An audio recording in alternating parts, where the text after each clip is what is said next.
கரூர் மாரியம்மன் வைகாசி திருவிழா.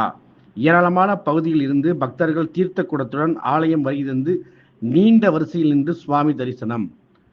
தமிழகத்தில் புகழ்பெற்ற ஆலயங்களில் ஒன்றான கரூர் மாரியம்மன் ஆலயத்தில் ஆண்டுதோறும் வைகாசி மாத திருவிழா நடைபெற்று வருகிறது. குறிப்பாக சித்திரை மாதம் இறுதியில் கம்பம் போடும் நிகழ்வு நடைபெற்று வைகாசி மாதம் திருவிழா நிறைவு பெறும். இந்த நிலையில் நாள்தோறும் பல்வேறு ஊரில் இருந்து ஏராளமான பக்தர்கள் தார தப்பட்டைகளுடன் கரூர் மாரியம்மன் ஆலயத்திற்கு தீர்த்த குடம், பால் குடம் எடுத்து வந்து நீண்ட வரிசையில் நின்று சுவாமி தரிசனம் செய்து வருகின்றனர்.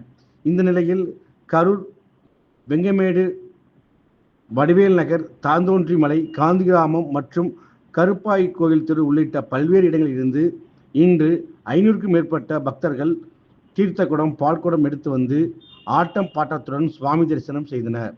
மாவட்டத்தில் பல்வேறு பகுதியிலிருந்து ஏராளமான பக்தர்கள் மாவிளக்கு, கரும்பு தொட்டில் உள்ளிட்ட நேர்த்திக்கடனை செய்து மாரியம்மனை மனமுருகி வழிபட்டனர்.